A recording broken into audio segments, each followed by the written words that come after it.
Dear Santa, I've been a very good host this year. If you're not too busy, I have a few special presents in mind if it isn't too much trouble. I'd like some new skates for the ice rink, a more comfortable chair for the studio. I want a rent-controlled apartment. This city is expensive. I'd like the following guests for my show: Jim Carrey, Wayne Gretzky, and Paul Schaefer. A role in an Austin Powers movie which has yet to be written. I'd also like to have that tattoo removed. No, not that one. That one. You know what I mean. Well, that's it for me. Love, Julie. P.S. I know this is a tough ask, not exactly your thing, but if there's any way to make the Toronto Maple Leafs better, you know what? Never mind. They'll never be good. Merry Christmas, eh? Kilometers.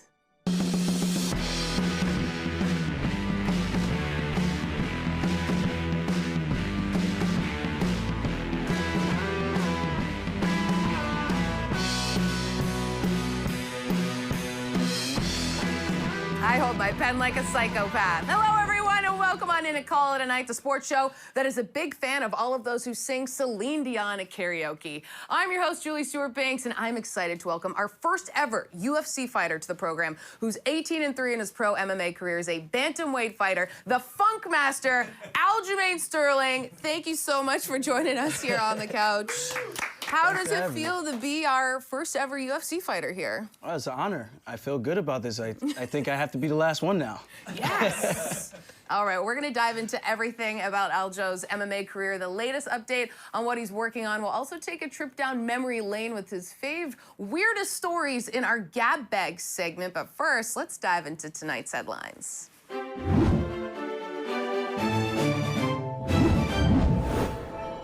Odell Beckham Jr. has made no secret of the fact he wants out of Cleveland. In fact, Beckham told opponents to, quote, "Come get me out of here." Coincidentally, Pat Shurmur was heard asking the same thing. Giants suck. They're not very good. They're not very good. I'm a big Giants fan, and it's been a very depressing past 5 years. Not good. Ooh, that's a long amount of time to be depressed. Even coming from winning 2 Super Bowl championships over the Patriots, I'm like, come on, guys, you guys got to get it together here, like, you know? remember who you are, right? Exactly. Like, you're the hot girl. You're not the ugly one. On Sunday, New England Patriots fans booed their own team, got drunk, fought each other, and verbally abused Patrick Mahomes' girlfriend so badly, security moved them out of their seats. Look, New England fans, this kind of behavior has no place in Gillette Stadium. Take it to where it belongs, at Fenway Park. Boston is trash. Major League Baseball amateur draft is being moved to Omaha, Nebraska from Secaucus, New Jersey, reportedly to give players a better draft day experience. Other options for an upgrade included literally anywhere out of Secaucus.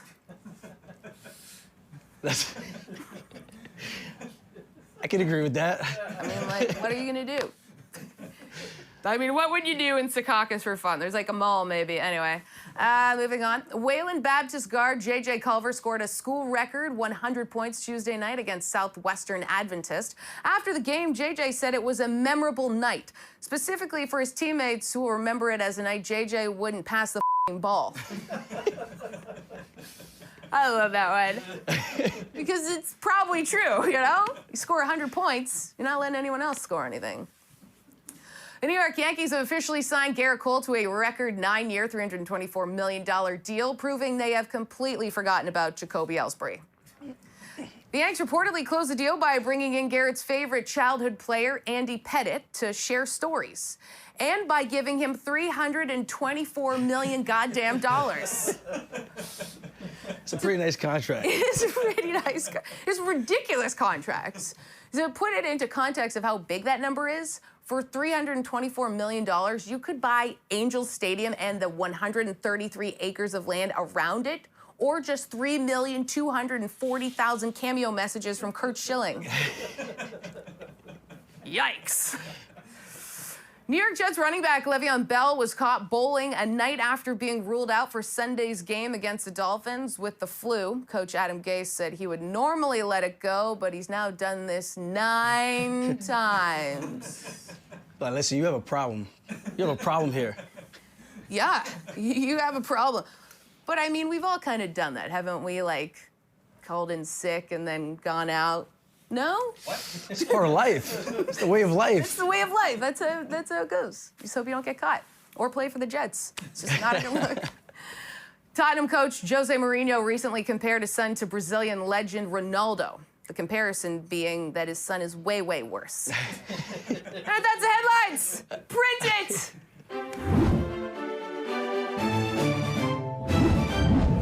We are kickstarting this Thursday with a little bang, literally, as we get it going. UFC fighter, the Funk Master. More on his career and 50 Cent next.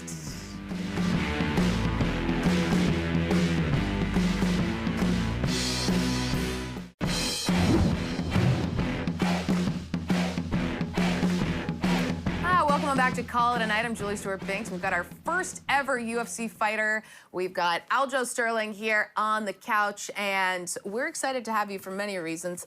First of all, got to get an update on your wrist. You put out a picture on social media that showed that you had 26 staples and 2 stitches. How do you feel right now? I feel like it might have been more than 2 stitches, but... Yeah, I know. I'm like, those stats don't really add up. I definitely lost count. Yeah, I had a scaphoid lunate ligament repair. I tore the ligament about 4 years ago. Training, I heard it pop. And sure enough, I kept fighting, kept training. I went to the doctor. They told me, like, eventually it's going to get to the point of no return. You're going to have to get it repaired. It's like, well, I can fight. He said yes. I was like, all right. So we kept the ball moving. And sure enough, eventually he was right. I had to get it repaired. I couldn't even shower. It was hurting so bad, like trying to wash my back. So, yeah, so I eventually just got it done, cramping, driving. I'm like, all right, so I think it's that time. So yeah, 26 staples.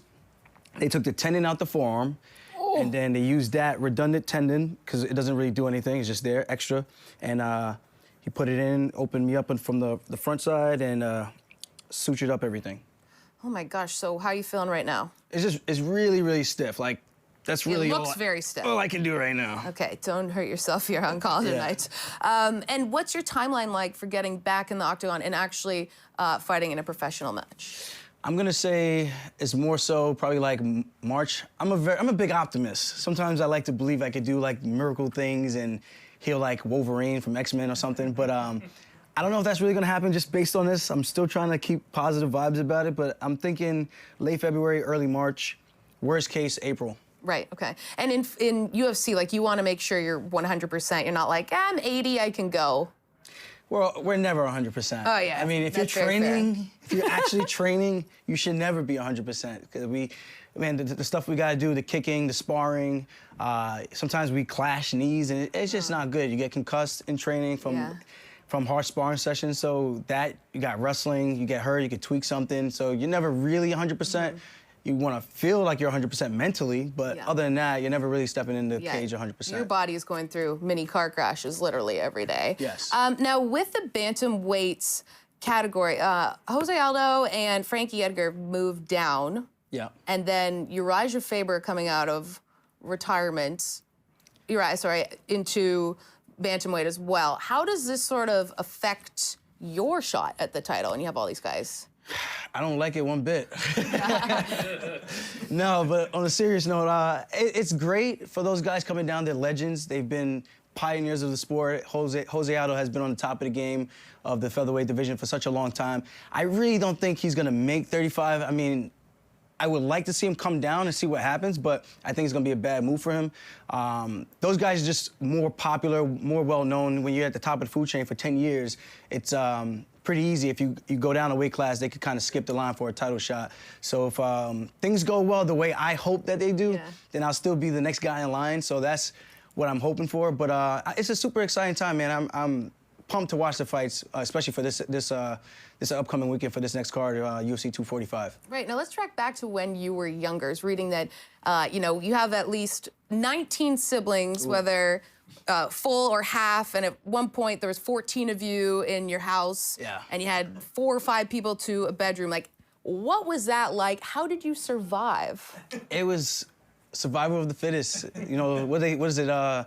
Social Darwinism. You know, so we really battled it out, man. It was times, man. Sometimes it would be like 2 or 3 brothers jumping the one brother because they didn't like what he did or because he told mommy, he told daddy, and it was a fun time, but it was also the worst of times at times as well. But I think stuff like that is what made me kind of who I am, because it brought me up tough. I mean, you have 5 boys that you're living with, and we kind of just piss pound each other all the time.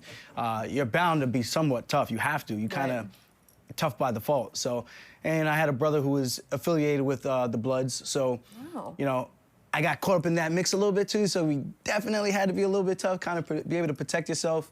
And yeah, it was just a really good time. Sometimes fighting for food, things like that, fighting for the control of the TV remote. You know, if you were in there, you tell somebody, like, I'm gonna go to the bathroom, hold the remote, hold the TV for me, I'll come back, and then I'm back in charge. Like, things like that. It was really different. Wow, you could have to sleep with one eye open, really, with that kind of... Yeah, just make sure you didn't cross anybody during the day. Yeah, well, you mentioned your brother that had an affiliation with the Bloods, but were there anyone you could see that could fight MMA, like what you're doing now? I think, like I said, we're all tough. So I knew we all could fight, even the girls. Yeah, nice. Everyone's been beating each other up. We can definitely throw down. Everyone's got that itch in their body, in their bones. And I don't know if anyone could be like to where I'm at now, but if they had started back then, they definitely could. And even if they start now, I mean, it's never too late. You know, you never know. It depends on the person's dedication to the sport. So if they really want to learn and get there, they can. I think anybody can do it as long as you're really dedicated to your craft. All right, well, maybe I might get some tips here, get out there as the hockey player I am. So I have to get my extensions taken out first, or that'll be the first thing that'll be ripped out.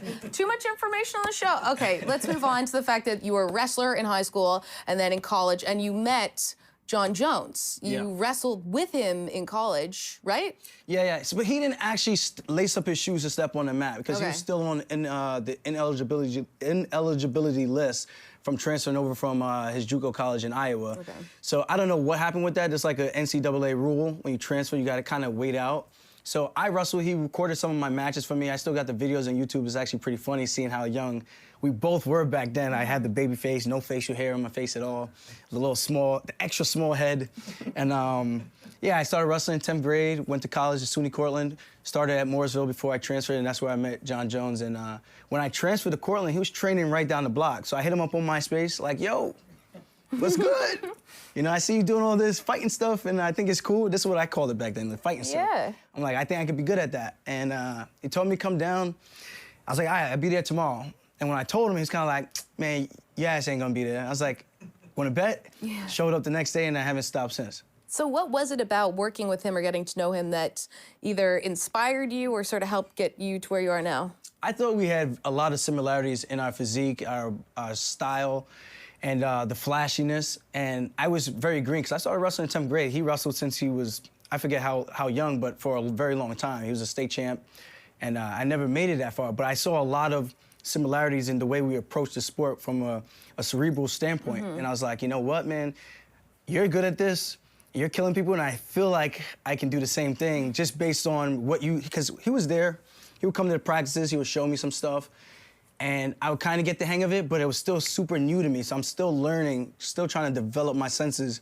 And eventually I was like, you know what, man? Anything this guy can do, I can pretty much do the same thing. And he showed me that. It's just a matter of you putting in the time and really practicing and developing your craft. Now, we don't have a whole lot of time, but for people who don't know Jon Jones the way you do, he does get a pretty bad rep in the media. Deserved. Okay, deserved. But how come? I mean, it's deserved. I mean, you don't go hitting pregnant women, you don't go hitting anybody and then coming back to the car to get your stuff and then dip. And yeah, that's a no-go. Yeah, you get a brand new Bentley from the boss and you crash into a pole with other females in the car that aren't really... Good, this was a test. I just wanted to make sure. Yeah, I'm just saying, and that's just being honest, you know? It is what it is. I mean, that's like public knowledge, you know? So it's like, it's deserved, you know? So, I mean, he is a good person when you actually know him like on a one-to-one standpoint, but you know, sometimes we all make mistakes. If I was young with that kind of money, I could only tell you the type of mistakes I probably would have made.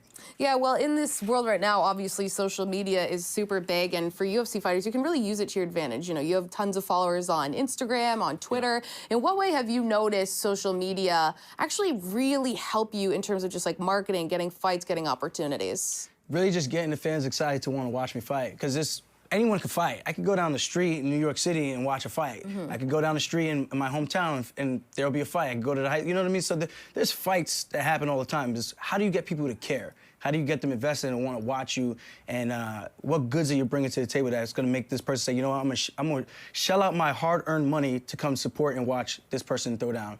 And I kind of use that platform to kind of grow myself and my brand. And that's what got me to this level, man. I'm very honest. I'm very candid with people. I tell it how it is. I'm a straight shooter. I don't really try to, you know, tiptoe around the hard questions. And I think people could take a liking to the honesty that I present. And I think it's probably refreshing for people to see, like, oh, there are still real people out there. I don't care. We're all people. Right. You know, so when I see people act like, oh, because you're a fighter or because you're this celebrity, you have to be like this. I'm like, no, just be a good person. It's that simple. Right. And people love personality. They want to know who you are, and then they'll support you, and they love the videos and behind-the-scenes stuff. We're going to get to a whole lot more about Aljo's career and all of the great games. He's got awesome hair, by the way. You see that? We heard the nuts and bolts, but we're going to get weird after this quick timeout.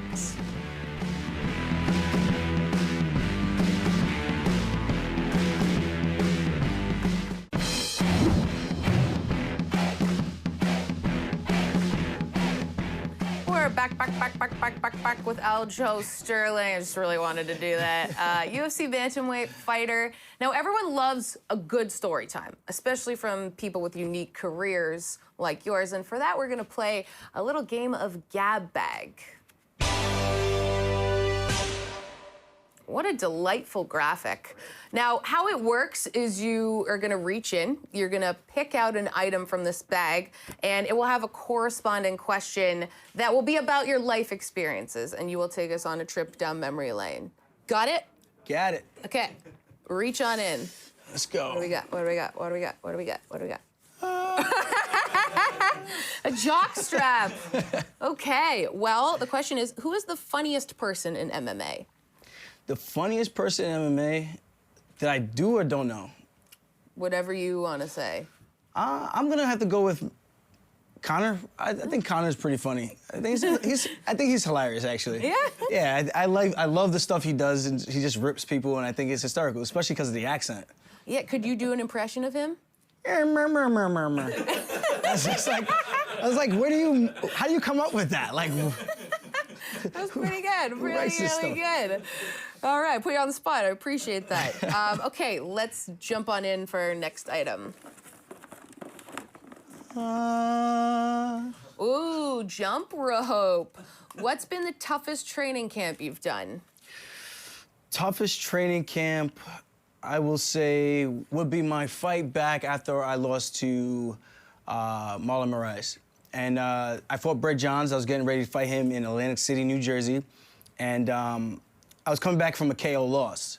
And I couldn't really spar. I didn't want to take any more trauma to the head. I wanted to just kind of get in there. I kind of borderline needed the money. And I had some personal things that was going on that I need to take care of for my mom and stuff. So I went through that fight camp, and it was miserable. And then when I did spar the last few weeks, kind of got my ass kicked a bunch of times. And going into the last week into the fight, the week before I had my last sparring session, and it was the only time I ever did good in the sparring rounds. And I was like, well, at least we kind of ended on a good note, so let's hope this kind of translates into the fight. I did win the fight, thank God, but I was like, if this training camp was any like foreshadowing to what's gonna happen, it's not gonna be good. Hey, well, I guess you, as you said, you won, so that's all that matters. Okay, let's move on into the next one we got. A beer. Wow, a beer. Okay, so how do you blow off steam as an MMA fighter? Oh, I get wasted. Okay. Yes. Chocolate wasted. Oh, okay. I don't get hammered too often, so when I do, I like to have a good time. I like to party. Yeah. Same. You know, it's the best way to unwind. You know, we go through all these tough training camps and a lot of times with the diet and stuff like that. And some people say I don't really diet, but when I do have to go from 165 pounds down to 135, I At mean, some point, yeah, I have you're to diet. dieting. Yeah, for sure. Okay, so have you ever fought hungover? No, definitely not. That would be a nightmare. When I'm close to the fight, I don't drink at all. What about training? I do drink. I lied. Okay. If I cut weight after we step on the scale, we make weight. The night of, we go out, we have like a team dinner, and everyone's eating. And I normally get like one beer or one wine, and yeah, that's like my nightcap to relax the body. And I'm like, all right, I feel good. Okay, and before we move on, chocolate wasted. Favorite type of chocolate? I love all of them. Yeah. Hershey, Snickers, Twix. I'll eat the whole bag till I'm sick. Hey, that's fair. I mean, beer and chocolate. My kind of guy. Okay, let's go on in. Next up. A map. What's the weirdest place you fought? Weirdest place I fought? Probably the Native American reservation. That sounds pretty interesting. It was a very interesting time. I felt like we were driving through the woods to the after party, and it was like, it looked like a scene out of a movie, because it almost felt like there were like wolves and stuff just running through running with the car. Twilight, yeah. Yeah, it was very odd. It was like, it felt like it was like a mystical thing. And it makes no sense, sounds kind of crazy, but I'm being so serious. Like, we fought on the reservation, and afterwards we had to drive to the after party, which was at a strip club. But it was a very interesting Where time. was this reservation? Upstate New York. Okay. Yeah. The reservation right next to the strip club. It was close by. That does happen. That is a common thing. Okay, moving on. We got time for one more, I think. Let's see what we got. Notebook. How do kids react to their teacher being a pro fighter? Pretty cool. He's a substitute teacher, FYI. Yeah. I was doing it for a very long time, and then once I was able to make enough money, I kind of stepped down, and now I just coach kids wrestling, and it was cool. You have the kids who don't know, so they kind of the substitute. You know, I'm gonna act up and be crazy and be the rebel throwing stuff. I'm like, what was that one? It was a thing on social media where there was a sub, and someone kept throwing papers at him, and he was like, "Who threw that?" And it's like, whoever threw that, your mom's a... I was like, wow. He let him have it. But that's kind of how I was, you know, I'll break balls. Yeah, okay. You know, but I kind of pick and choose. I know who the kid I can kind of joke around with. One kid, I don't know if I should even say this. No, come on, yeah. No, he didn't know. He was acting like he wanted to beat me up. I was like, all right, let's go in the locker room. Then you were like, Then one of the kids kind of came over, whispered in his ear. Then his face kind of was like, yeah, you showed that kid, all right. I was like, what happened? I thought you were the tough guy that you could beat me up. You're like threatening me. I'm like, let's go talk in the locker. I don't know, let's go talk. Hash it out. That is scary. I love that, though. You got to show them who's boss, especially in school. Okay, thank you so much, Aljo. Those are some great stories. We'd love to keep going, but we're all out of time. But we're not ready to call it a night just yet, folks. We're going to be back after this with some more Funk Master fun.